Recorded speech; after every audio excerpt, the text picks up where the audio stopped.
నమస్తే, this is Sourya. Tamil Nadu రాజకీయాల్లో ఉన్నన్ని మార్పులు, చేర్పులు, ఆ కన్‌ఫ్యూజన్ ఇప్పటి వరకు గూడా రాజకీయ పరిస్థితులు ఏ రాష్ట్రంలో గూడా ఇంత ఇదిగా అనిపించలేదు అని ప్రజలు చర్చించుకుంటూ ఉన్నారు. ఎందుకంటే నిన్న సాయంత్రం ఒకరోజు ముందు మనకి ముఖ్యమంత్రిగా విజయ ప్రమాణ స్వీకారం చేసేస్తాడు. 120 సీట్లొచ్చేసినాయి. 118కి మించి అని ప్రచారం కొనసాగింది. సో మరి ఇప్పుడు చూస్తే మాత్రము ఒకే ఒక్క నంబర్ దగ్గర మరలా దాన్ని కోల్పోతున్నారు అనే వార్తలైతే వినిపిస్తూ ఉన్నాయి. 117 ఉన్నాయి. ఇప్పుడు 118 కూడా లేవు అని. సో మరోపక్క స్టాలిన్ మీద కూడా కొన్ని ఆరోపణలు వినిపిస్తున్నాయి. సో చూద్దాం అసలు ఇప్పుడు రాజకీయ పరిస్థితి ఎట్లా ఉంది తమిళనాడులో. లేటెస్ట్ అప్డేట్ దీని గురించి డిస్కస్ చేద్దాం. మనతో పాటు సీనియర్ జర్నలిస్ట్ దాము బాలాజీ గారు ఉన్నారు. నమస్తే సార్. నమస్తే. సార్ ఏమనుకోవచ్చు సార్, అంటే అసలు చాలా సీరియస్నెస్ కనిపిస్తుంది దీనిలోని. అంత క్లమ్జీగా కన్ఫ్యూజన్ గా పెద్ద పెద్ద విశ్లేషకులు కూడా అంచనా వేయలేని పరిస్థితులు తారుమారవుతూ ఉన్నాయి. అదేంటంటే పైకి ఒకటి మాట్లాడడం, లోపల ఒకటి చేయడం అనేది తమిళనాడు రాజకీయ పార్టీలు చేస్తున్నాయి. సో ఇప్పుడు విజయ్కి 107 అంటే రిజైన్ చేస్తే 7 అవుతాయి. 108 అనుకున్నాం. 108 ఉన్నాయి. అందులో ఒకటి తిరుచి రిజైన్ చేస్తాడు కాబట్టి 107 సీట్లు ఉన్నాయి. సో ఆల్రెడీ కాంగ్రెస్ మద్దతు ఇచ్చింది. 105 ఇచ్చింది కాబట్టి 107 + 5 112. ఇంకా 6 కావాలి. 6లో నిన్న ఏమైందంటే వీళ్ళు ఎవరు మన సిపిఐ సిపిఎం వాళ్ళు, వాళ్ళది కూడా విచిత్రమైన పరిస్థితి. వాళ్ళేమో మద్దతు ఇస్తారంట, బయట నుంచి ఇస్తారంట, మళ్ళీ డిఎంకే కూటమిలో ఉంటారంట. సో అదొక బ్యాచ్. సో మొత్తానికి వాళ్ళైతే లేఖలు అయితే ఇచ్చారు, బయట నుంచో గీటి నుంచో మొత్తానికి ఒక మద్దతు అయితే ఇచ్చారు. ఒక 4 సీట్లు వచ్చాయి. దాంతో 112, ఒక 4 116 అయినాయి. సో ఇంకెవరు ఉన్నారు అక్కడ చిన్న పార్టీలు? విసికే ఉంది, విడుదలై చిరుతగల్ కక్షి.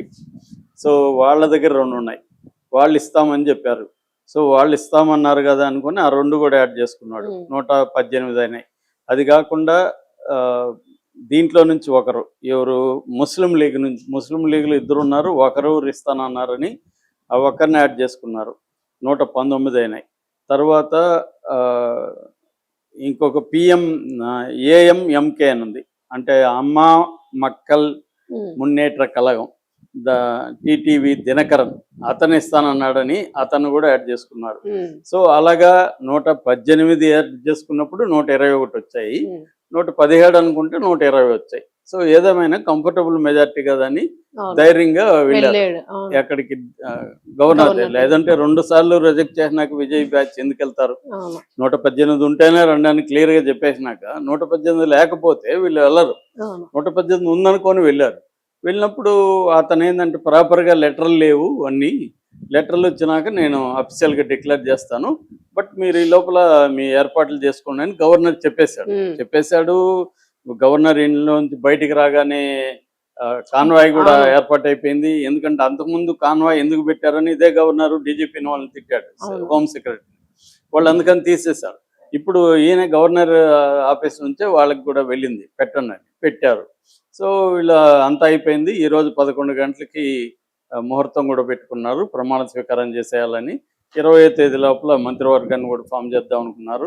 ఆల్రెడీ కాంగ్రెస్కి ఒక 2 క్యాబినెట్ మినిస్టర్లు, తర్వాత విసికేకి 1, సిపిఐ సిపిఎం వాళ్ళు చేయమన్నారు కాబట్టి ఇంకా ఐఎం లీగ్ వాళ్ళకి 1, ఇలాగా మద్దతు ఇచ్చిన వాళ్ళకి అందరికి 1 2 ఇచ్చేద్దామని డిసైడ్ అయిపోయారు. ఎందుకంటే విజయ్కి దాదాపు అందరూ కొత్త ఎమ్మెల్యేలు కాబట్టి వాళ్ళకి ఈకిపోయినా పెద్ద ఇబ్బంది లేదు, సపోర్ట్ చేసే వాళ్ళకి ఇవ్వాలి. ఇంకెలాగో సిపిఐ సిపిఎం గవర్నమెంట్లో ఉండవు.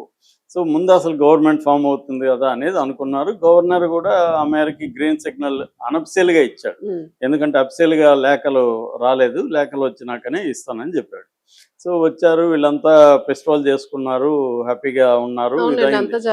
దాని తర్వాత ఏమైంది, విసికే వాళ్ళు మేము ఇవ్వట్లేదు అన్నారు. ఎంఐఏ వీళ్ళు కూడా, ముస్లిం లీగ్ కూడా మేము ఇవ్వట్లేదు అన్నారు. మళ్ళీ మొదటికి వచ్చేసింది. ఇప్పుడు ఓన్లీ యాడ్ అయింది ఏమంటే ఈ 4 యాడ్ అయినాయి. సిపిఐ సిపిఎంది, అది కూడా బయట నుంచి మద్దతు, కాంగ్రెస్ ఎలాగో ఉంది.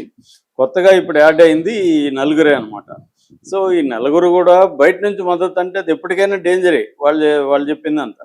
ఇక విసికే ఏమో డిమాండ్లు పెడుతున్నారని చెప్తున్నారు. విసికే పెరుమాళ్ వలన ఆయన అర్ధరాత్రి వరకు స్టాలిన్తోనే సమావేశాల్లో ఉన్నాడని, అంటే ఒక ప్రతిపాదన ఏంటంటే ఆయనే సీఎం చేయాలని అడిగాడని, విజయ్ని అయితే డిప్యూటీ సీఎం ప్లస్ డిప్యూటీ ఆయన ఎంపీ, ఎవరు పెరుమాళ అని ఎంపీ అనమాట.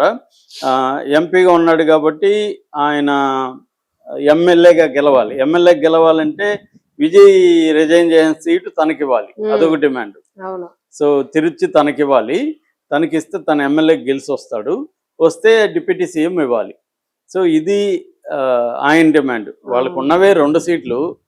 మొన్నటి వరకేమో అతను పెద్ద రెవల్యూషనరీ, దళిత లీడరు ఇవన్నీ చెప్పారు. ఇప్పటికి వచ్చేసరికి అధికారం అనేసరికి అతను కూడా ఏమరా మనకు ఉండవే 2, మనం ఇలా డిమాండ్లు పెట్టచ్చా అనేది కూడా లేదు. అంటే ఎవడి నీ అవసరం అనేదే వచ్చేస్తుంది. అందుకనే ఎప్పుడైనా కూడా మనం ముందుగా ఎవరికి, అందుకనే ఒక క్యారెక్టర్, అసలు క్యారెక్టర్ ఎప్పుడు బయటపడుతుందంటే నీకు ఆ సిచ్యువేషన్ వచ్చినప్పుడే, అవసరం వచ్చినప్పుడు వీడు ఎలా బిహేవ్ చేస్తాడే రియల్ క్యారెక్టర్. అధికారం రాకముందు ఏముంది, అందరూ గొప్పవాళ్ళే, అందరూ ఆదర్శం. మొన్నటి వరకు స్టాలిన్ విపరీతంగా ఓడుతున్నారు ఎంత గొప్పోడని. ఇవాళ స్టాలినే రాజకీయాలు చేస్తున్నాడు, మొత్తం చేస్తుండే స్టాలిన్ చెప్తే వీసీకే వాళ్ళు వింటారు. ఆల్రెడీ వీసీకేకి ఖర్గే ఫోన్ చేశాడు, అరే మీరు మద్దతు ఇవ్వండి లేకపోతే బీజేపీ ఏదో ఒక రూపంలో వస్తుందని. ఎందుకంటే ఈ వీసీకే కానీ, సిపిఐ సిపిఎం కానీ, డిఎంకే కానీ, ముస్లిం లీగ్ కానీ వీళ్ళందరూ బీజేపీకి యాంటీగా పనిచేశారు మొన్నటి వరకు. ఇప్పటికి వచ్చేసరికి మళ్ళీ ఏఐడిఎంకేతో కలవడానికి కూడా సిద్ధమైపోయారు. ఏఐడిఎంకే వెనక బీజేపీ ఉందని తెలీదా? గవర్నర్ బీజేపీ మాట వింటున్నాడని తెలీదా? సో క్లియర్గా తెలుసు, కానీ అధికారం దగ్గర కళ్ళ ముందు కనబడుతుంది. సో అందుకని ఇప్పుడు మొత్తం స్టాలినే డ్రామా నడుపుతున్నాడు. పైకేమో మేము డిఎంకే ఏఐడిఎం కలవట్లేదు అన్నారు. మనం క్లియర్గా సిగ్నల్స్ చూస్తే అత్యవసర నిర్ణయాలు తీసుకునే పవరు డిఎంకే ఎమ్మెల్యేలు, లీడర్ల దగ్గర తీసుకునేసాడు ఆల్రెడీ. వాళ్ళు ఏం అత్యవసర నిర్ణయాలు తీసుకోబోతున్నాడు అంత చెప్పకుండా? అంటే అర్థం ఏంటి? ఏఐడిఎంకేతో కలవడమే. అంతకంటే విజయ్కి మద్దతు ఇండైరెక్ట్గా ఇచ్చినా కూడా ఏం కాదు, వాళ్ళు ఏమో అనే పరిస్థితుల్లో లేరు. ఎందుకంటే డిఎంకేకి ప్రధాన శత్రువు బీజేపీ. అనేక సార్లు ప్రతి సమావేశంలో కూడా స్టాలిన్ పదే ఏ రూపంలో కూడా డైరెక్ట్గా కానీ ఇండైరెక్ట్ కానీ బీజేపీని తమిళనాడులో అడుగుపెట్టనివ్వను, ఊనుకోనివ్వను, అది ఇప్పటి ఒక్క సీటు కూడా రాదు వాళ్ళకి అన్న పద్ధతిలో మాట్లాడిన వ్యక్తి ఇవాళ బీజేపీ సపోర్ట్ చేస్తున్న ఏఐడిఎంతో కలవడానికి సిద్ధమైపోయాడంటే అధికారమే, ఇంకేమీ లేదు. సో ఆ డ్రామా నడుస్తుంది. నిజంగా స్టాలిన్ కానీ చెప్తే వీసీకే ఉంటుంది, వీళ్ళు వింటారు, ముస్లిం లీగ్ వింటారు, ఎందుకంటే వాళ్ళంతా వాళ్ళ కింద ఉన్న వాళ్ళే. సో వాళ్ళకి ఏంటంటే స్టాలిన్తో ఆల్రెడీ అనేక ఆర్థిక ప్రయోజనాలు పొందుంటారు. ఇప్పుడు ఆయన వదిలేసి రాలేరు, ఆయన వద్దంటే రాలేదు. కాంగ్రెస్ అని కాదు, నేషనల్ పార్టీ కాబట్టి వచ్చేసింది. సో వీళ్ళు చిన్న పార్టీలు ఆల్రెడీ అనేక రకాలుగా డిపెండ్ అయిపోయి ఉంటారు స్టాలిన్ మీద. సో వాళ్ళు ఇప్పుడు వదులుకొని వచ్చే పరిస్థితి లేదు. అందుకే సిపిఐ సిపిఎం కూడా ఇక్కడ ఫిట్టింగ్ పెట్టింది, మేము డిఎంకేతో కూడా ఉంటాము కానీ మద్దతు ఇస్తామంట. అప్పుడు ఎవరితో ఉన్నట్టు వాళ్ళు? అంటే ఇక్కడ అందరూ కూడా లెఫ్ట్ కానీ అందరూ కూడా ఒక అవకాశవాద రాజకీయాలని ప్లే చేస్తున్నారు, అధికారం కోసం ప్లే చేస్తున్నారు తప్ప క్లారిటీ. నేను అందుకనే పదే చెప్తుంటాను ప్రతి వీడియోలో, ఇండియాలో ఏ పొలిటికల్ పార్టీకి కూడా ఐడియాలజీ లేదు, మసానం లేదు, పేరుకి చెప్తా ఉంటారు తప్ప రియల్గా వచ్చేసరికి అధికారం అనేసరికి ఇవన్నీ ఏమీ లేవు. వాళ్ళ గోల్ అంతా కూడా వాళ్ళు అధికారంలోకి రావాలి, వాళ్ళకి మేలు జరగాలనే తప్ప సెల్ఫ్ ఇంట్రెస్ట్ తప్ప ఎవరికి ఏమి ఐడియాలజీ లేదు, పార్టీ లాయల్టీ లేదు, ఏమీ లేదు. ఒకప్పుడు పార్టీ లాయల్టీలు ఉండేది, కాంగ్రెస్ వాదని, తెలుగుదేశం అని, కమ్యూనిస్ట్ అని పార్టీ లాయల్టీలు ఉండేవి. ఇవాళ ఎవరికి ఏ లాయల్టీ లేదు, పార్టీ లాయల్టీ లేదు, ఐడియాలజీ లాయల్టీ లేదు, ఇంకా ఆదర్శాలు అంటే అవి కామెడీ బూత్ అయిపోయినాయి. కాబట్టి ఇక్కడ ఇప్పుడు తమిళనాడు ఏదో స్పెషల్ అని, తమిళనాడు గొప్ప ఆదర్శం అని మనోళ్ళు ఇక్కడ పోస్టులు పెట్టి మన చూసి సిగ్గుపడండి, పవన్ కళ్యాణ్ సిగ్గుపడు, జగన్ సిగ్గుపడు, ఇలాగ పోస్టులు పెడుతున్నారు. ఏమీ సిగ్గుపడాల్సిన అవసరం లేదు, వాళ్ళు కూడా సేమే.